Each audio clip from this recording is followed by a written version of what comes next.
بڑائی، شہنشاہی، مشکل کشائی اس اللہ وحدہ لا شریک کے لیے ہیں جو ساری کائنات کا داتا، دستگیر، غریب نواز، بگڑیاں بنانے والا، مشکل کشا اور حاجت روا ہے۔ اللہ احکم الحاکمین کی مختصر حمد کے بعد ریت کے ذرات سے زیادہ، بارش کے قطرات سے زیادہ، ان گنت لا تعداد بے حد و حساب درود و سلام امام الانبیاء، حبیب کبریاء، نیر بطحا، زینت کعبہ، امامنا فی الدنیا و امامنا فی الآخرہ و امامنا فی الجنہ انشاءاللہ۔ بولیں سارے انشاءاللہ۔ جناب محمد الرسول اللہ صلی اللہ تعالی علیہ وآلہ وسلم کی پاک، طاہر اور مطہر ذات کے لیے مختصر حمد و ثناء کے بعد ذی وقار بزرگوں، دوستوں، بھائیوں، اللہ احکم الحاکمین کی کلام مقدس قرآن مجید میں سے ایک آیہ کریمہ اور امام کائنات محمد الرسول اللہ صلی اللہ تعالی علیہ وآلہ وسلم کے فرامین میں سے ایک فرمان آپ کے سامنے تلاوت کیا ہے۔ اللہ رب العالمین سے دعا ہے شرح صدر سے کتاب و سنت کے مطابق ان کا معنی، مطلب اور مفہوم سمجھانے کی توفیق عطا فرمائے، اور اللہ رب العالمین ہم سب کو حق بات، اللہ رب العالمین کا دین، منزل من اللہ پیغام سننے کی، سمجھنے کی، اس پہ عمل پیرا ہونے کی اور اس کا پرچار کرنے کی توفیق عطا فرمائے۔ اور اللہ رب العالمین ہمارا اعتکاف، ہماری تراویح، نمازیں، روزے اور صدقہ و خیرات، جملہ عبادات کو اپنی بارگاہ رحمت میں قبول و منظور فرما کے ہماری بخشش، ہدایت اور اللہ نجات کا سبب اور ذریعہ بنائے۔ یہ آیہ کریمہ جو آپ کے سامنے تلاوت کی ہے، یہ سورہ النساء کی آیت نمبر 36 ہے۔ اس میں اللہ رب العالمین نے اپنے ماننے والوں کو، مومنوں کو، اپنے بندوں کو دو حکم دیے ہیں۔ سب سے پہلے اللہ رب العالمین نے وہ حکم دیا کہ جس پر ایمان لائے بغیر، جس پر عمل پیرا ہوئے بغیر کائنات کا کوئی عمل بھی نہ نیک بنتا ہے، نہ اللہ کی بارگاہ میں قبول ہوتا ہے۔ وہ حکم کیا ہے کہ ایک اللہ کی، اکیلے اللہ کی عبادت کرنی ہے، اس کے ساتھ کسی شے کو شریک نہیں ٹھہرانا۔ اللہ رب العالمین نے فرمایا وَاعْبُدُوا اللَّهَ وَلَا تُشْرِكُوا بِهِ شَيْئًا، اللہ رب العالمین کی عبادت کرو اور اس کے ساتھ کسی شے کو شریک نہیں بنانا۔ شے کس کو کہتے ہیں؟ یہ آپ کی کھڑکی، آپ کا روشن دان جب یہ کھلا ہوتا ہے دھوپ کے وقت، باہر سورج ہو اور روشنی سے، جو وہ روشن دان سے آپ کی کھڑکی سے روشنی اندر آتی ہے تو چھوٹے چھوٹے ذرات آپ کو نظر آتے ہیں۔ وہ ذرہ جو ہے نا وہ شے ہوتی ہے، یعنی اگر اس سے بھی کوئی چھوٹی چیز کائنات میں ہوتی تو اللہ رب العالمین یہاں پہ اس کا نام لیتے۔ تو جو سب سے چھوٹی چیز ہے اس کے بارے میں اللہ رب العالمین نے فرمایا کہ اپنے رب کی عبادت کرو، اللہ کی عبادت کرنی ہے اور اس کے ساتھ کسی شے کو جو ہے وہ شریک نہیں بنانا، یعنی اس کے اختیارات میں، اس کی عبادت میں، اس کے اسماء و صفات میں اتنی چھوٹی حقیر چیز کو بھی اللہ رب العالمین کا شریک، اس کے اختیارات کا مالک جو ہے وہ نہیں سمجھنا۔ ایک حکم۔ دوسرا حکم اللہ رب العالمین نے دیا صلہ رحمی کا، رشتوں کو مضبوط بنانے کا، مسلمانوں کے بارے میں اپنے دلوں کو صاف ستھرا بنانے کا، اپنے دلوں سے مسلمانوں کی نفرت کو، عداوت کو، کدورت کو نکالنے کا اور اپنے دلوں میں مسلمان کی محبت کو بٹھانے کا، ان اعمال کے کرنے کا جو رشتوں کو مضبوط بنانے والے ہیں، صلہ رحمی کا باعث اور سبب بننے والے ہیں۔ اللہ رب العالمین نے فرمایا وَاعْبُدُوا اللَّهَ وَلَا تُشْرِكُوا بِهِ شَيْئًا وَبِالْوَالِدَيْنِ إِحْسَانًا، یعنی صلہ رحمی میں ترتیب کے ساتھ درجہ بدرجہ، جس طرح جو سب سے پہلے صلہ رحمی کا حقدار ہے، جو سب سے پہلے حسن سلوک کا مستحق ہے، جو سب سے پہلے نیک سلوک کرنے کا، عزت اکرام اور احترام کرنے کا مستحق ہے، اس کا نام اللہ رب العالمین نے پہلے لیا، پھر درجہ بدرجہ بعد میں جو لوگ تھے ان کا نام لیا۔ وَبِالْوَالِدَيْنِ إِحْسَانًا، اور والدین سے احسان کرنا ہے، نیکی کرنی ہے، حسن سلوک کرنا ہے۔ وبذل القربا اور قریبی رشتہ داروں کے ساتھ، والیتاما اور یتیموں کے ساتھ، والمساکین اور مسکینوں کے ساتھ، والجار ذی القربا اور قریبی رشتہ دار جو پڑوسی ہوں ان کے ساتھ، والجار الجنب اور اجنبی پڑوسی جو ہوں ان کے ساتھ، والصاحب بالجنب اور پہلو کے ساتھی کے ساتھ۔ پہلو کا ساتھی کیا ہوتا ہے؟ آپ ایک کلاس میں بیٹھے ہیں، درس سن رہے ہیں، جو آپ کے ساتھ والا بھائی ہے، آپ کے ساتھ جڑ کے بیٹھا ہے، وہ آپ کے پہلو کا ساتھی ہے۔ جب آپ بس میں کسی گاڑی میں بیٹھے ہوئے ہوتے ہیں، سفر میں جو آپ کی ساتھ والی سیٹ پہ بیٹھا ہوتا ہے وہ آپ کے پہلو کا ساتھی ہے۔ ایک کلاس میں، ایک دکان پہ، ایک جگہ پہ آپ نوکری کرتے ہیں، جاب کرتے ہیں، کام کرتے ہیں، ایک کلاس میں پڑھتے ہیں، جو آپ کے ساتھ والی سیٹ پہ ہے وہ آپ کے پہلو کا ساتھی ہے۔ اور اسی طرح اگر آپ شادی شدہ ہیں تو آپ کی بیوی بھی آپ کے پہلو کا ساتھی ہے، اس کے ساتھ بھی حسن سلوک کرنے کا اللہ رب العالمین نے حکم دیا، اس کے ساتھ صلہ رحمی کرنے کا، رشتے کو مضبوط بنانے کا اللہ تعالیٰ نے حکم دیا۔ وابن السبیل اور مسافر کے ساتھ، وما ملکت ایمانکم اور ان کے ساتھ جن کے مالک بنے تمہارے دائیں ہاتھ، یعنی تمہارے غلام اور لونڈیاں۔ باہر کیا جو جن کا ذکر نہیں ہوا ان کے ساتھ بھی دوسری احادیث کو، آیات کو ملایا جائے تو سارے کے سارے مسلمانوں کے ساتھ، بلکہ ان غیر مسلموں کے ساتھ بھی جو آپ کے معاشرے میں، آپ کے محلے میں، آپ کی بستی اور آپ کے گاؤں شہر میں رہتے ہیں اور آپ کو جنگ کی دعوت نہیں دیتے یا میدان جنگ میں آپ کے سامنے نہیں آتے ہیں، امن کی حالت میں آپ کے علاقے میں رہتے ہیں، آپ کے پڑوسی ہیں، آپ کے محلے میں رہتے ہیں، ان کے ساتھ بھی حسن سلوک کرنے کا، اچھا سلوک کرنے کا اسلام نے ہمیں حکم دیا ہے۔ تو اس آیہ کریمہ میں اللہ رب العالمین نے اپنے بندوں کو، مومنوں کو، مسلمانوں کو، موحدوں کو دو حکم دیے، ایک اپنے رب کی عبادت کرنی ہے اور دوسرا اپنے رب کی عبادت کرنی ہے اور اس کے ساتھ کسی کو شریک نہیں بنانا، اور دوسرا صلہ رحمی کرنی ہے، اپنے دل کو مسلمانوں کے بارے میں پاک اور صاف کرنا ہے، نفرت، عداوت، کدورت کو نکالنا ہے اور ان کی محبت کو اپنے دل میں بٹھانا ہے۔ اللہ کی قسم، مسلمان کا مسلمان سے محبت کرنا یہ فرض ہے، یہ اللہ کے رسول صلی اللہ علیہ وسلم کا حکم ہے۔ مسلمان کے بارے میں اپنے دل میں کینہ، بغض، نفرت، عداوت، کدورت رکھنا یہ اللہ اور اللہ کے رسول صلی اللہ علیہ وسلم کی نافرمانی ہے۔ جو حدیث آپ کے سامنے رسول اللہ صلی اللہ علیہ وسلم کی بیان کی، صحیح بخاری اور مسلم کی متفق علیہ حدیث ہے۔ نبی صلی اللہ علیہ وسلم نے فرمایا الرحم معلقۃ بالعرش، صلہ رحمی، رشتہ داری یہ اللہ رب العالمین کے عرش کے نیچے لٹکی ہوئی ہے۔ تقول، وہ اللہ تعالیٰ سے کہتی ہے، دعا کرتی ہے، التجا کرتی ہے، اللہ سے کہتی ہے من وصلنی وصلہ اللہ ومن قطعنی قطعہ اللہ، اے اللہ جو مجھے جوڑے تو اس سے جوڑ، جو مجھے توڑے تو اس سے توڑ۔ یہ صحیح بخاری اور مسلم کی حدیث ہے۔ ابن ماجہ کی حدیث کے مطابق اللہ رب العالمین نے اس کی دعا کو قبول فرما لیا۔ اب رسول اللہ صلی اللہ علیہ وسلم نے فرمایا جو بندہ رشتہ داری کو ملاتا ہے اللہ تعالیٰ اس سے ملاتے ہیں، اور جو بندہ رشتہ داری کو توڑتا ہے اللہ رب العالمین اس سے بھی توڑتے ہیں۔ یہ اللہ رب العالمین کا اپنے بندے سے جوڑنا اور اپنے بندے سے توڑنا، اس کا مطلب کیا ہے؟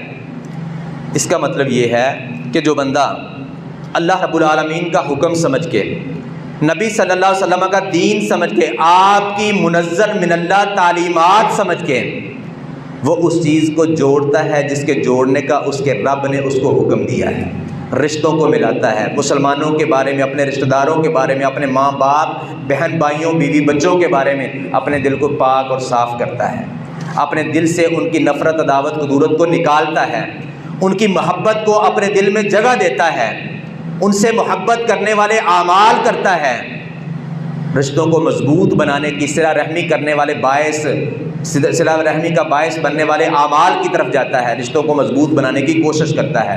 اللہ رب العالمین اس سے خوش ہو کے، اپنے حکم کی تکمیل کرنے پہ خوش ہو کے اللہ تعالیٰ اس کو مزید نیکیوں کی توفیق دیتے ہیں، وہ برائیوں کی توفیق اللہ تعالیٰ اس سے چھین لیتے ہیں، نافرمانیوں کی، معصیتوں کی توفیق اللہ اس سے چھین لیتے ہیں، وہ نیکیاں کرتا ہے نیکیاں کرتا اللہ رب العالمین کا قرب حاصل کر لیتا ہے، اللہ رب العالمین سے بہت قریب ہو جاتا ہے، اللہ کا قرب اس کو حاصل ہو جاتا ہے، اور اللہ تبارک و تعالیٰ کے ساتھ اس کا تعلق مضبوط سے مضبوط تر ہو جاتا ہے۔ اور اس کے برعکس جو بندہ اللہ کے حکم کو، اپنے مالک اپنے رب کے حکم کو پس پش ڈالتا ہے، رسول اللہ صلی اللہ علیہ وسلم کے دین کو، آپ کی تعلیمات کو پس پش ڈالتا ہے اور اس چیز کے توڑنے کا باعث اور سبب بنتا ہے جس کے جوڑنے کا اس کے رب نے اس کو حکم دیا تھا، رشتوں کو کمزور کرنے کی کوشش کرتا ہے، رشتوں کو توڑنے کی کوشش کرتا ہے، مسلمانوں کی نفرت عداوت کدورت کو اپنے دل میں پالتا ہے، اللہ تعالیٰ اس سے نیکی کی توفیق چھین لیتے ہیں، وہ برائیاں کرتا ہے، نافرمانیاں کرتا ہے، معصیتوں کی دلدل میں اس طرح پھنس جاتا ہے کہ اللہ رب العالمین سے دور تر چلا جاتا ہے، اللہ تبارک و تعالیٰ سے اس کا تعلق کمزور سے کمزور تر ہو جاتا ہے۔ تو یہ مطلب ہے جو بندہ رشتہ داری کو ملاتا ہے اللہ رب العالمین اپنا تعلق اس سے مضبوط کرتے ہیں، اور جو بندہ رشتہ داری کو توڑتا ہے اللہ رب العالمین اپنا تعلق اس سے کمزور کرتے ہیں۔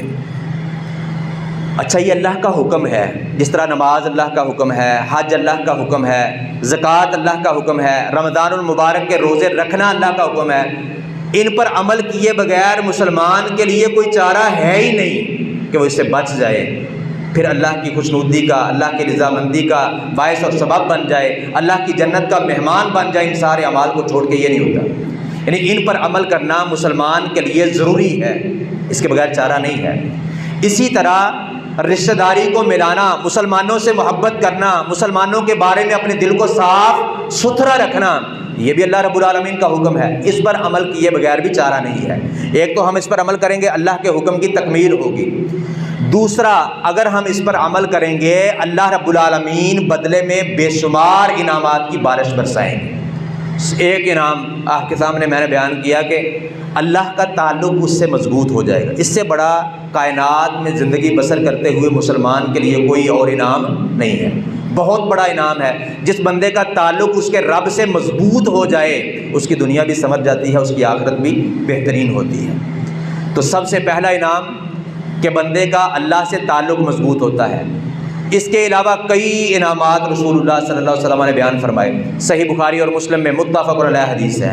نبی صلی اللہ علیہ وسلم نے فرمایا من احب ان یبسط له فی رزقه وان ينسى له فی آثاره فلیصل رحمہ۔ نبی صلی اللہ علیہ وسلم نے دو خواہشات کا ذکر کیا جو میری بھی ہیں، آپ کی بھی ہیں، دنیا میں زندگی بسر کرنے والے ہر انسان کی ہیں، ہر بندے کی ہیں۔ ہم میں سے کوئی مرنا نہیں چاہتا، آپ میں سے کوئی مرنا چاہتا ہے؟ بولتے نہیں ہیں۔ محمدی صاحب یہاں پہ خطیب ہیں، پنجابی خطیب ہیں، اشعار سناتے ہیں، آپ کو بولنے کی عادت انہوں نے ڈالی، بھئی آپ بات کریں گے، آپ بولیں گے تو خطیب کے لیے آسانی ہوتی ہے بات کو سمجھانے کی اور بات کرنے کی۔ آپ میں سے کوئی مرنا چاہتا ہے؟ ہم میں سے کوئی بھی مرنا نہیں چاہتا۔ ہم میں سے کوئی بھوک کے ساتھ، پیاس کے ساتھ اور تنگ دستی کے ساتھ زندگی بسر کرنا چاہتا ہے؟ نہیں کرنا چاہتا۔ ہر بندہ چاہتا ہے کہ اس کے رزق کو فراغ کر دیا جائے۔ اگر اس کے پاس ایک پلاٹ ہے تو وہ اللہ سے دو مانگتا ہے، اگر اس کے پاس ایک گاڑی ہے تو وہ دوسری مانگتا ہے، چھوٹی ہے تو بڑی مانگتا ہے۔ ہر بندہ اپنے رزق کی فراخی چاہتا ہے، بلکہ نبی صلی اللہ علیہ وسلم نے فرمایا کہ اگر ابن آدم کے پاس دو مال کی بری ہوئی وادیاں ہوں، وادی کہتے ہیں دو پہاڑوں کے درمیان جو خالی جگہ ہوتی ہے، بہت بڑی ہوتی ہے، آپ نے فرمایا ابن آدم کو یعنی انسان کو مال کی بری ہوئی دو وادیاں دے دی جائیں، لبتغا ثالثہ، وہ تیسری کی تلاش میں بھٹکتا رہتا ہے، دو پہ اللہ کا شکر ادا نہیں کرتا کہ اللہ نے مجھے اتنا مال دیا ہے، دو بھری ہوئی وادیاں مجھے دے دی ہیں، اس پہ اکتفا نہیں کرتا، شکر نہیں کرتا، بلکہ تیسری کی تلاش میں بھٹکتا پھرتا ہے۔ اور رسول اللہ صلی اللہ علیہ وسلم نے فرمایا وَلَا يَمْلَأُ جَوْفَ ابْنِ آدَمَ إِلَّا التُّرَابُ، انسان کے پیٹ کو قبر کی مٹی کے علاوہ کائنات کی کوئی چیز بھر سکتی نہیں ہے، کوئی چیز بھر نہیں سکتی۔ تو لہذا انسان کا یہ لالچ رسول اللہ صلی اللہ علیہ وسلم نے بیان کیا، کوئی بندہ بھی بھوک اور افلاس کے ساتھ زندگی، پیاس کے ساتھ، تنگ دستی کے ساتھ زندگی بسر نہیں کرنا چاہتا، اور کوئی بندہ بھی مرنا نہیں چاہتا۔ یہ دو خواہشات ہر انسان کی ہیں۔ رسول اللہ صلی اللہ علیہ وسلم نے فرمایا، صحیح بخاری اور مسلم کی حدیث ہے، من احب ان یبسط له فی رزقہ، جو بندہ چاہتا ہے میرے رزق کو فراخ کر دیا جائے، کھلا کر دیا جائے، زیادہ کر دیا جائے، وان ینشأ له فی اثرہ، اور جو چاہتا ہے میرے نشانات قدم کو بڑھا دیا جائے، یعنی اس کی عمر کو لمبا کر دیا جائے، فلیصل رحمہ، تو صلہ رحمی کرے، وہ رشتوں کو مضبوط بنائے، وہ مسلمانوں سے محبت کرے، اپنے دل کو مسلمانوں کی نفرت، عداوت، کدورت سے خالی کر دے، مسلمانوں سے محبت کرے، اللہ رب العالمین اس کی دونوں خواہشات کو پورا کر دے گا، اس کے رزق کو بڑھا دے گا، اس کی عمر کو لمبا کر دے گا۔ تو اللہ رب العالمین کے اس حکم کی تکمیل پہ اللہ رب العالمین بے شمار انعامات کی بارش بدلے میں دیتے ہیں، اور اسی طرح کئی ایک اعمال کی طرف ہماری رہنمائی کی رسول اللہ صلی اللہ علیہ وسلم نے، جو محبتوں کو بڑھانے والے ہیں، رشتوں کو مضبوط بنانے والے ہیں، صلہ رحمی کا باعث اور سبب ہونے والے ہیں، اور مسلمانوں کے بارے میں دلوں کو صاف اور ستھرا بنانے والے ہیں، ان کی نفرت، عداوت، کدورت کو دلوں سے صاف ستھرا کرنے والے ہیں، بے شمار انعامات۔ صحیح مسلم میں حدیث ہے، رسول اللہ صلی اللہ علیہ وسلم نے فرمایا، والذی نفسی بیدہ لا تدخلون الجنہ، قسم اٹھا کے آپ نے فرمایا، اس ذات کی قسم جس کے ہاتھ میں میری یعنی محمد الرسول اللہ صلی اللہ علیہ وسلم کی جان ہے، تم کبھی بھی جنت میں نہیں جا سکتے حتیٰ تؤمنوا، یہاں تک کہ تم مومن بن جاؤ۔ ان الفاظ پہ آپ نے غور کرنا ہے جو رسول اللہ صلی اللہ علیہ وسلم نے یہ شرائط بتائی ہیں۔ پہلی کہ تم جنت میں نہیں جا سکتے حتیٰ کہ مومن بن جاؤ، پھر آپ نے فرمایا تم مومن ہو ہی نہیں سکتے حتیٰ تحابوا، یہاں تک کہ آپس میں ایک دوسرے سے محبت کرو، آپسی اختلافات کو، نفرتوں، عداوتوں، کدورتوں کو دور کر دو، اپنے دل کو صاف اور پاک کر کے ایک دوسرے کی محبت کو جگہ دو، آپس میں ایک دوسرے سے محبت کرو گے، پھر اللہ کے ہاں کامل، مکمل، مطلوب اور مقصود مومن بنو گے، اور پھر جب مومن بنو گے تو جنت ملے گی، ورنہ جنت نہیں ملے گی۔ پھر آپ نے فرمایا، اولا ادلکم علی امر اذا فعلتموہ تحاببتم، کیا ایسا کام بتاؤں، ایسا عمل بتاؤں جس پر عمل پیرا ہو جاؤ گے تو ایٹومیٹکلی تمہارے دل ایک دوسرے کے بارے میں صاف ہو جائیں گے، ایٹومیٹکلی تمہاری ایک دوسرے سے محبت جو ہے وہ پیدا ہو جائے گی۔ پھر آپ نے عمل بتایا، افشوا السلام بینکم، آپس میں سلام کو عام کرو۔ اللہ کی قسم یہ ایسا عمل ہے کہ دلوں کو صاف کرتا ہے، نفرتوں، عداوتوں، کدورتوں سے پاک کرتا ہے، محبتوں کو بڑھانے کا باعث اور سبب بنتا ہے۔ کیسے؟ وہ اس طرح کہ ہم آپس میں ایک دوسرے کو سلام کرتے ہیں، آپس میں ایک دوسرے کو، میں آپ کو کہتا ہوں السلام علیکم، آپ مجھے کہتے ہیں السلام علیکم، ہم ایک دوسرے کو کیا پیغام دیتے ہیں؟ السلام علیکم، آپ پر سلامتی ہو۔ کیا مطلب ہے؟ کہ آپ میری طرف سے ہر قسم کی شرارت، ہر قسم کے نقصان، ہر قسم سے کے پراپوگنڈے اور ہر قسم کے شر سے جو ہے وہ محفوظ ہیں، میری طرف سے آپ کو کوئی شر، کوئی نقصان، کوئی پریشانی نہیں پہنچے گی، میں آپ کو، آپ مجھے، ہم ایک دوسرے کو یہ پیغام دیں گے تو ایٹومیٹکلی ہماری محبت بڑھے گی کہ نہیں بڑھے گی؟ ہماری محبت بڑھے گی، ہمارے دل صاف ہوں گے، ہمارے رشتے مضبوط ہوں گے، اللہ کے تعلق مضبوط ہوگا، صحیح معنوں میں مومن بنیں گے، اللہ کی جنت کا وارث بن جائیں گے۔ یعنی السلام علیکم کہنا، اس کا نتیجہ کیا ہے؟ اس کا نتیجہ یہ ہے ہمارے دل صاف ہوں گے، ایک دوسرے سے محبت کریں گے، پھر اللہ ہم سے محبت کریں گے اور اللہ کے محبوب بندے بنیں گے، اللہ کے مطلوب اور مقصود مومن بنیں گے، اور اسی صحیح مسلم کی حدیث کے مطابق مومن بن کے اللہ کی جنت کا وارث بھی بن جائیں گے۔ کیا کرنا ہے؟ السلام علیکم، کوئی کسی قسم کا بوجھ نہیں اٹھانا پڑے گا، کوئی مشقت نہیں اٹھانی پڑے گی، کوئی بہت زیادہ وقت صرف نہیں کرنا پڑے گا، ایک سیکنڈ میں بندہ السلام علیکم کہہ سکتا ہے اور اللہ کی جنت کا وارث بن سکتا ہے۔ صحیح بخاری کی حدیث کے مطابق میرے اور آپ کے ابا جان آدم علیہ السلام کو جب پیدا کیا اللہ تعالیٰ نے، بنایا، ان کے اندر روح پھونکی، تو سب سے پہلی آواز جو ان کے کانوں میں پڑی تھی وہ کیا تھی؟ صحیح بخاری کی حدیث کے مطابق اللہ رب العالمین نے فرشتوں کو حکم دیا تھا جاؤ آدم کو سلام کرو، انہوں نے آ کے کہا السلام علیکم۔ یعنی میرے اور آپ کے باپ کو سب سے پہلا تحفہ اور تحیہ جو ملا وہ السلام علیکم ہے۔ کائنات میں ہمارا ایک دوسرے کو زندگی بسر کرتے ہوئے بہترین تحفہ اور تحیہ السلام علیکم ہے، جو دلوں کو جوڑتا ہے، بہترین ہے۔ اور یہاں تک بس نہیں، سورہ یونس کی آیت کے مطابق جنت میں جنتیوں کا آپس میں بہترین تحفہ اور تحیہ بھی السلام علیکم ہی ہوگا۔ تو یہ بڑی زبردست کلام ہے، بڑا زبردست۔ بلکہ رسول اللہ صلی اللہ علیہ وسلم نے ایک روایت میں فرمایا کہ آپس میں جب کلام کرو تو کلام کی ابتدا جو ہے وہ سلام سے کرنی ہے، کلام سے نہیں کرنی۔ پھر آپ نے فرمایا جو بندہ تم سے ہم کلام ہو، بات کرے، کوئی سوال کرے تو وہ ابتدا کرے کلام سے، سلام نہ کرے، اس کو جواب ہی نہ دو،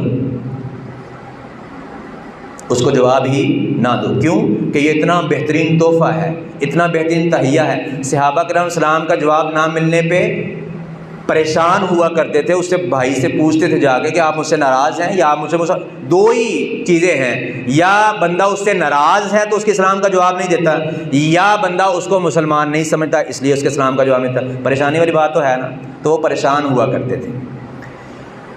دوسرا عمل جو محبتوں کو بڑھاتا ہے، دلوں کو صاف اور پاک کرتا ہے، صلہ رحمی کا باعث اور سبب بنتا ہے۔ صحیح مسلم میں حدیث ہے، رسول اللہ صلی اللہ علیہ وسلم نے نمازیوں کو حکم دیا کہ صفوں کو ملاؤ، صفوں میں اگر خالی جگہ بچی تو تمہارے دلوں میں اللہ تعالیٰ مخالفت ڈال دے گا۔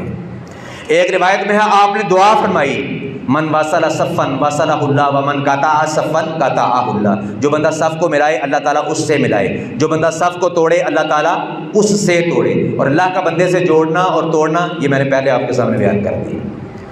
اور صحیح بخاری اور مسلم کی حدیث، عبداللہ بن عمر بن عاص رضی اللہ عنہ کہتے ہیں رسول اللہ صلی اللہ علیہ وسلم سے پوچھا ای الاسلام خیر، اے اللہ کے رسول صلی اللہ علیہ وسلم بتائیے بہترین اسلام کیا ہے؟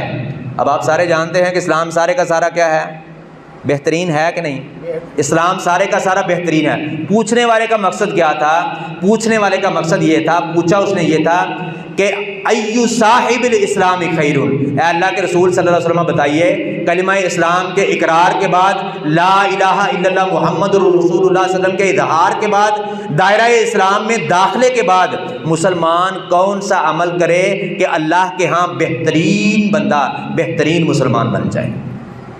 اور جب بندہ اللہ کے ہاں بہترین بنتا ہے پھر اللہ تعالیٰ اس سے محبت کرتے ہیں، اور جب اللہ اپنے کسی بندے سے محبت کرتے ہیں پھر اللہ تعالیٰ جبریل کو بلاتے ہیں اور اس کو حکم دیتے ہیں میں اپنے فلاں بندے سے محبت کرتا ہوں، تم بھی اس سے محبت کرو۔ پھر جبریل بھی اس سے محبت کرتے ہیں، پھر جبریل آسمان کے سارے فرشتوں میں یہ اعلان کرتے ہیں کہ تمہارا رب اپنے فلاں بندے سے محبت کرتا ہے، تم بھی اس سے محبت کرو۔ پھر آسمان کے سارے فرشتے بھی اس سے محبت کرتے ہیں۔ پھر رسول اللہ صلی اللہ علیہ وسلم نے فرمایا اللہ تعالیٰ اہل زمین کے دلوں میں اس کی قبولیت رکھ دیتے ہیں، یعنی زمین پر زندگی بسر کرنے والوں کے دلوں میں بھی اس کی محبت کو بٹھا دیتے ہیں۔ یعنی یہ عمل جو اب میں بیان کرنے لگا ہوں، جو رسول اللہ صلی اللہ علیہ وسلم نے بتایا بہترین عمل، بہترین مسلمان بنانے والا، یہ اللہ کی محبت کا باعث اور سبب ہے، یہ اللہ کے فرشتوں کی محبت کا باعث اور سبب ہے، اللہ کے بندوں کی محبت کا بھی باعث اور سبب ہے، اور بہترین مسلمان بنا کے اللہ کی جنت کا وارث بنانے کا بھی باعث اور سبب ہے۔ تو کیا بتایا آپ نے؟ فرمایا تطعم الطعام وتقرأ السلام علی من عرفت ومن لم تعرف، لوگوں کو کھانا کھلاؤ اور سلام کرو اس کو جس کو جانتے ہو، جس کو نہیں پہچانتے اس کو بھی سلام کرو۔ تین عمل آپ کے سامنے بیان کیے ہیں جو محبتوں کو بڑھانے والے، دلوں کو صاف کرنے والے، صلہ رحمی کا باعث بننے والے، اللہ کا بہترین مسلمان بنانے والے، کامل مکمل اللہ کا مطلوب اور مقصود مومن بنا کے اللہ کی جنت کا وارث بنانے والے ہیں۔ کون کون سا؟ نمبر 1 یاد ہے آپ کو کہ کوئی نہیں؟ نمبر 1 سلام کرنا، یہ اب میں بتاتا ہوں، دوبارہ پھر آپ سے پوچھوں گا انشاءاللہ۔ نمبر 1 ابھی 3 ہی عمل ہیں، تو وہ اگر آپ نے یاد نہیں رکھنے تو پھر فائدہ نہیں ہے میرے اتنا سفر کر کے آنے کا اور بیان کرنے کا۔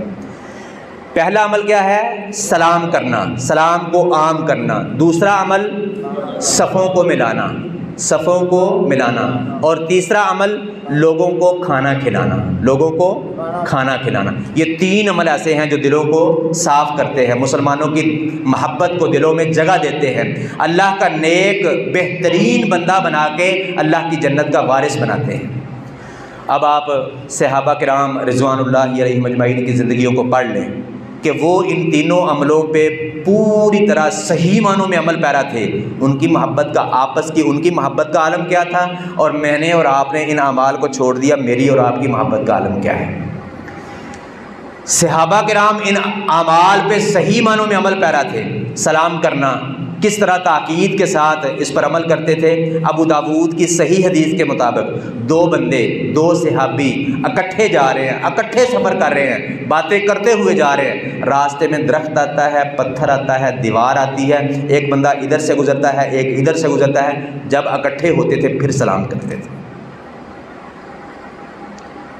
مطلب آپ میں سے کوئی بندہ ادھر، آپ نے اکٹھے نماز پڑھی ہے، اب آپ اٹھ کے گئے ہیں، ایک بندہ پلر سے ادھر گزرے، ایک بندہ ادھر سے گزرے، تو کیا کرنا چاہیے؟ السلام علیکم کہنا چاہیے۔ کہیں گے انشاءاللہ؟ انشاءاللہ جب میں اور آپ اس پر عمل پیرا ہو جائیں گے تو اللہ کی رحمت سے، اور اسی طرح ہم لوگوں کو اس کی دعوت دینا شروع کر دیں گے تو اللہ کی رحمت سے مسلمانوں کی محبت کا عالم وہی ہو جائے گا جو آج سے 1443 سال پہلے تھا۔ تو وہ سلام اس طرح کرتے تھے اور کھانا کھلاتے تھے۔ کس طرح کہ اپنی مسجد میں کوئی اجنبی بندہ دیکھتے جس کو کوئی جانتا نہیں ہوتا تھا، وہ کسی کے گھر کا مہمان ہوتا یا چلتا ہوا مسافر، نماز کا وقت دے کے مسجد میں نماز پڑھنے کے لیے آ گیا۔ ہر بندے کی یہ خواہش ہوتی تھی، ہر نمازی کی، ہر صحابی کی یہ خواہش ہوتی تھی، کاش یہ آج میرے گھر کا مہمان بنے۔ رسول اللہ صلی اللہ علیہ وسلم سے آ کے ملتا، آپ سب سے پہلے اپنے گھروں میں پیغام بھیجتے، کھانے کے لیے کوئی چیز ہے، اگر ملتی تو اس کو کھلاتے، اگر نہ ملتی آپ اعلان کرتے یہ اللہ کا مہمان ہے، اس کو کون کھلائے گا؟ اللہ کی قسم گھر میں بچوں کو کھلا کر سلانے کے لیے کوئی چیز ہوتی کہ نہ ہوتی، ہر نمازی کی، ہر صحابی کی، اس معاشرے کے ہر شخص کی یہ خواہش ہوتی تھی، کاش یہ اللہ کا مہمان آج میرے گھر کا مہمان بنے، آج یہ میرے گھر کا کھانا کھائے۔ اس طرح وہ اس پر عمل پیرا تھے۔ صفوں کو ملانا، رسول اللہ صلی اللہ علیہ وسلم مصلی پہ آتے، صفو صفوفکم، حکم دیتے لوگوں صفوں کو برابر کر لو، صفوں کو ملا لو۔ صحابہ کرام کہتے ہیں ہم آپس میں ایک دوسرے کے ساتھ چپک جایا کرتے تھے، جڑ کے کھڑے ہوتے تھے، آپس کے ساتھ جو ہے ساتھ والے بھائی کے پاؤں کے ساتھ اچھی طرح پاؤں ملا لیتے تھے، ساتھ والے کے کندھے کے ساتھ اچھی طرح کندھا ملا لیتے تھے۔ تو ان کی محبت کا عالم کیا تھا؟ ان کے دلوں میں اللہ تعالیٰ نے پھر محبت ڈالی تھی، اختلاف نہیں ڈالا تھا۔ کیوں؟ کہ وہ صفوں کو ملاتے تھے۔ اور ہماری حالت کیا ہے؟ ہم نے ان تینوں اعمال کو خیر آباد کہہ دیا، چھوڑ دیا۔ ہر تیسرے بندے کا جیب سے فون نکالے گا، گھنٹی بجتی ہے، فون آتا ہے، فون نکالتا ہے، ہیلو۔ ہر بندہ الا من رحم ربی، ہر بندہ داڑھی والا، بغیر داڑھی کے، دیندار، دنیا دار، ہر بندہ فون نکالے گا، ہیلو۔ ہوتا ہے ایسے کہ نہیں؟ ہم نے اس عمل کو چھوڑ دیا، ہیلو ہائی کے ساتھ اپنا معاملہ کرنا شروع کر دیا، اس عمل کو چھوڑ دیا۔ اور صفوں کو ملانا تو بڑی دور کی بات ہے، مسجدوں میں آنے کو ہی چھوڑ دیا، مسجدوں میں آنے کو ہی چھوڑ دیا۔ اکثریت مسلمان، اب دیکھ لیں آپ کہ اتنا بابرکت مہینہ ہے، اللہ کا مہمان مہینہ ہے، زبردست اللہ کی رحمتوں والا مہینہ ہے، لیکن اس کے باوجود آپ اپنے نمازیوں کو دیکھ لیں، اتنی بڑی مسجد کی توفیق اللہ تعالیٰ نے آپ کو دی ہے، لیکن مسجد کی بلڈنگ بنانا یہ کام نہیں ہے۔ اللہ کی قسم مسجد کی آباد کاری کرنا یہ اصل کام ہے، اور آباد کاری میں صرف بلڈنگ بنانا نہیں آتا، آباد کاری میں مسجد کی بلڈنگ بنانا، روشنی کا اہتمام کرنا، گرمی سردی سے بچاؤ کا نمازی کے لیے اہتمام کرنا، پانی کا اہتمام کرنا، جس چیز کی بھی نمازی کو ضرورت ہے اس کو وہ پروٹوکول دینے کا اہتمام کرنا، اور خود نماز پڑھنے کے لیے آنا اور لوگوں کو دعوت لے کے مسجد میں لانا، یہ مسجد کی عبادت کاری ہے۔ اگر بندہ نماز پڑھنے کے لیے نہیں آتا، نمازی نہیں ہے، وہ مسجد ایک نہیں 10 مسجدیں بنائے، 10 مسجدوں کے اخراجات چلائے، 10 مسجدوں کے اماموں کو تنخواہیں دے، 10 مسجدوں کے تمام تر اخراجات وہ اپنے ذمے لے لے، اس کی نجات کا باعث اور سبب یہ نہیں بنے، کیونکہ لا الہ الا اللہ محمد رسول اللہ شرط ہے جنت میں جانے کے لیے، اور اس کے اظہار کے لیے جو سب سے پہلی چیز ہے، سب سے ضروری چیز ہے، وہ کیا ہے؟ نماز پڑھنا۔ اس کے بے شمار دلائل ہیں، صحیح بخاری مسلم میں حدیث ہے، رسول اللہ صلی اللہ علیہ وسلم نے فرمایا بنی الاسلام علی خمس شہادت لا الہ الا اللہ وان محمدا عبدہ ورسولہ واقام الصلاۃ وایتاء الزکاۃ وحج البیت وصوم رمضان، سارے معاملات بعد میں ہیں۔ کہ اسلام کی بنیاد 5 چیزوں میں ہے، سب سے پہلا لا الہ الا اللہ محمد رسول اللہ کی شہادت، اور اس کے اظہار کے لیے سب سے پہلی چیز نماز کا قائم کرنا۔ بے شمار احادیث اس چیز کی دلالت کریں کہ سب سے پہلی چیز مسلمان کہلوانے کے لیے، مسلمان اپنے آپ کو بابر کہلوانے کے لیے، مسلمانوں کی صفوں کی شمولیت میں سب سے اول جو شرط ہے لا الہ الا اللہ محمد رسول اللہ صلی اللہ علیہ وسلم کے بعد وہ کیا ہے؟ نماز قائم کرنا۔ تو ہماری حالت دیکھ لیں، صفوں کو ملانا ہم نے کیا تھا؟ اکثریت مسلمانوں کی بے نمازی ہے، جو آتے ہیں وہ بھی 1-1 فٹ پہ کھڑے ہوتے ہیں، ان میں سے کتنے فیصد ہیں جو صفوں کو ملاتے ہیں؟ اور جو ملاتے بھی ہیں وہ بھی بس اللہ ہی حافظ ہے ان کا بھی، یوں پاؤں ملا لیتے ہیں، آگے سے یہ انگلی ملا لیں، حالانکہ کسی صحیح حدیث میں نہیں ہے انگلیاں اگلے والی ملانا۔ قدم کے ملانے کا ہے تو قدم پورے قدم کو کہتے ہیں، یا صحیح حدیث میں ہے تو ایڑی ملانے کا ہے، اور ایڑی کب ملے گی؟ جب آپ پورا قدم ملائیں گے۔ اور اکثر آپ دیکھتے ہیں کہ آپ کے پاؤں تو ملے ہوتے ہیں لیکن کندھے نہیں ملتے۔ کندھے کیوں نہیں ملتے؟ صحابہ کرام تو کہتے ہیں ہمارے کندھے بھی ملے ہوتے تھے، ہمارے کیوں نہیں ملتے؟ کہ ہم پورا قدم ملاتے ہی نہیں ہیں۔ آپ اپنے جسم کے مطابق پاؤں کھول لیں اور ساتھ والے بھائی کے قدم کے ساتھ پورا قدم ملا لیں، پھر دیکھیں ایٹومیٹکلی آپ کے کندھے بھی مل جائیں گے۔ تو باہر کیف ہم نے اس عمل کو بھی چھوڑ دیا، سلام کرنے کو بھی چھوڑا، کھانا کھلانے کو بھی چھوڑا، صفوں کو ملانے کو بھی چھوڑ دیا۔ اب صحابہ کرام اس پر عمل پیرا تھے، ان کی محبت کا عالم چیک کر لیں وہ کیا ہے۔ ان کی محبت کا آپس میں عالم کیا ہے کہ وہ آپس میں صرف لا الہ الا اللہ محمد رسول اللہ صلی اللہ علیہ وسلم کی بنیاد پہ رشتے کو اپنا تن من دن، اپنا مال، اپنی جان، سب کچھ اس پہ قربان کرتے تھے۔ وجہ کیا تھی؟ کہ وہ ان اعمال پہ صحیح معنوں میں عمل پیرا تھے۔ اس کی بے شمار مثالیں ہیں کتب احادیث میں، صرف ایک مثال آپ کے سامنے رکھتا ہوں۔ عبد الرحمن بن عوف رضی اللہ تعالیٰ عنہ بڑے جلیل القدر صحابی ہیں، 10 مبشرہ میں سے ہیں، جن کو زندگی میں رسول اللہ صلی اللہ علیہ وسلم نے بار بار جنت کی بشارت دی، ان میں سے ہیں۔ یہ جب مکہ سے ہجرت کر کے مدینہ میں آئے، جس انصاری کے ساتھ رسول اللہ صلی اللہ علیہ وسلم نے ان کا بھائی چارہ کروایا، دنیا کا کوئی تعلق نہیں تھا، نہ خونی رشتہ تھا، نہ رضائی رشتہ تھا، نہ سسرالی رشتہ تھا، یہی زیادہ قریبی رشتے ہوتے ہیں۔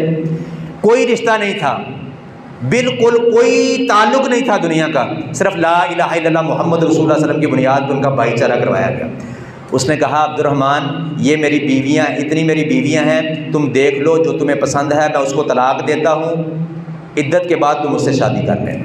یہ میرا مال ہے، آج کے بعد آدھا تیرا ہے آدھا میرا ہے۔ رشتہ کیا تھا؟ لا الہ الا اللہ محمد رسول اللہ، دنیا کا کوئی تعلق نہیں تھا۔ اور قربان کرنے کی وجہ کیا تھی؟ وہ ان 3 اعمال پہ پوری طرح عمل پیرا تھے، صحیح معنوں میں عمل پیرا تھے۔ اللہ اکبر کبیرہ۔ میں نے اور آپ نے ان اعمال کو چھوڑ دیا۔ ہماری محبت کا عالم کیا ہے کہ جس مال کو وہ لا الہ الا اللہ محمد رسول اللہ پڑھنے والے بھائی پہ نشاور کرتے تھے، قربان کرتے تھے، اسی مال کے لیے ہم اپنے سگے ماں جائے بھائی کو، اپنے قریبی رشتہ دار کو، اپنے باپ کو، اپنے بیٹے کو، اپنے خالہ زاد بھائی کو، قریبی رشتہ داروں کو قتل کرتے ہیں کہ نہیں کرتے؟ اس کی بھی مثالیں بے شمار آپ کے معاشرے میں ہیں۔ یہ چند مہینے پہلے کی بات ہے، آپ کے جلال پور جٹا میں 3 سگے بیٹوں نے اپنے باپ کو کلہاڑیوں کے ساتھ کاٹ کاٹ کے قتل کیا تھا اپنے گھر کی زمین کے لیے۔ تو اس کی وجہ کیا ہے کہ ہم نے ان اعمال کو جو رسول اللہ صلی اللہ علیہ وسلم نے ہمیں بتائے، یہ محبتیں بڑھانے والے ہیں، صلہ رحمی کا باعث اور سبب بننے والے ہیں، اللہ کا بہترین مسلمان بنانے والے ہیں، اللہ کا مطلوب اور مقصود مومن بنا کے اللہ کی جنت کا وارث بنانے والے ہیں، ہم نے ان اعمال کو چھوڑ دیا۔ ہماری محبت یہ ہے کہ ہم سگے بھائیوں کو، اپنے سگے رشتہ داروں کو، قریبی رشتہ داروں کو اسی مال کے لیے قتل کرتے ہیں جو صرف وہ لا الہ الا اللہ محمد رسول اللہ کی بنیاد پہ قربان کیا کرتے تھے۔ تو اگر میں اور آپ بھی چاہتے ہیں ہماری محبتیں بڑھیں، ہمارے رشتے مضبوط ہوں، ہم اللہ کے بہترین بندے بنیں، تو اللہ کا مہمان مہینہ ہے، چند گھڑیاں اس کی رہ گئی ہیں، اور اللہ کی قسم یہ مسلمان بندے کے لیے ٹریننگ کا مہینہ یہ نہیں ہے کہ اعتکاف کر لیا، تراویح پڑھ لی، تلاوت کر لی، صدقہ دے دیا، زکوٰۃ دے دی اور فرضی نمازوں کی پابندی کر لی، نیکیاں کر کر کے اپنے نامہ اعمال کو بھروا لیا، شوال کی پہلی فجر کی نماز کو ضائع کر کے بستر پہ جو ہے وہ ضائع کر کے اپنے سارے اعمال کو کینچی کی طرح کینچی کے ساتھ ٹکڑے ٹکڑے کر دیا۔ اس کی مثال اللہ رب العالمین نے قرآن مجید میں دی ہے کہ وہ چرخہ کاٹنے والی ایک عورت چرخہ کاٹتی ہے اور دھاگا بنا لیتی ہے، گول اس کا جو ہے وہ گولا بن جاتا ہے، پورا کا پورا صحیح بنا لیتی ہے، بعد میں خود ہی کینچی کے ساتھ اس کو کتر دیتی ہے، اس کے ٹکڑے ٹکڑے کر دیتی ہے۔ یہی اس بندے کی حالت ہے جو رمضان میں محنت کرتا ہے، کوشش کرتا ہے، اللہ کو راضی کرتا ہے، اپنے گناہوں پہ معافی کا قلم پھروا لیتا ہے، کامیاب ہوتا ہے، رمضان گزرتے ہی شوال کی پہلی فجر میں سارے اعمال کو ٹکڑے ٹکڑے کر دیتا ہے۔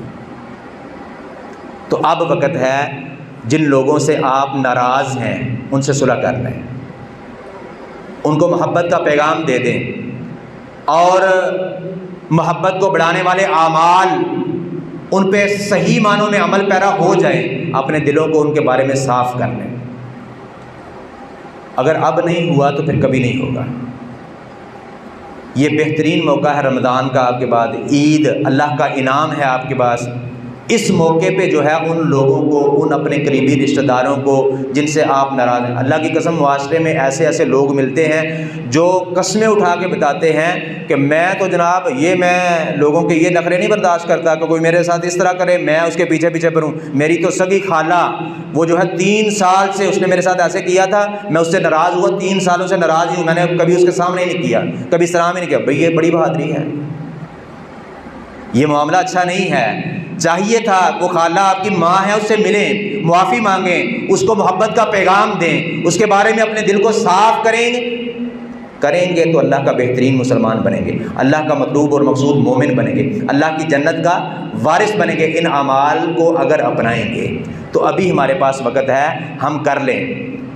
اگر نہیں کریں گے تو پھر یہ روزے، یہ نمازیں اگر اپنے دل کو صاف نہیں کریں گے، مسلمانوں سے محبت نہیں کریں گے، ان کی نفرت کو اپنے دل میں پالتے رہیں گے، تو پھر کیا ہوگا؟ پھر روزوں کا، اپنے روزوں کی، اپنی تراویح کی، اپنی تلاوت کی، اپنے صدقے اور زکوٰۃ کی فکر کریں، کیونکہ رسول اللہ صلی اللہ علیہ وسلم نے فرمایا، دارمی میں حدیث ہے، آپ نے فرمایا کم من صائم لیس لہ من صیامہ الا الظمأ، کتنے ہی روزے دار ایسے ہیں جن کو سوائے پیاسا رہنے کے اور روزے میں سے کچھ نہیں ملتا، اور کتنے ہی ایسے قیام کرنے والے ہیں جن کو ان کے قیام سے سوائے بیداری کے اور کچھ نہیں ملتا۔ اس کی مثال آپ یوں سمجھ رہے ہیں کہ ایک بندہ آپ کے پاس صبح 5 بجے آئے، وہ کام کرنا شروع کرے، اینٹیں اٹھائے، سیمنٹ اٹھائے، ریت اٹھائے، مشقت کرے، آپ شام کو 5 بجے اس کو کہتے ہیں آپ نے کچھ نہیں کیا، کوئی مزدوری نہیں ہے، جاؤ بھاگ جاؤ۔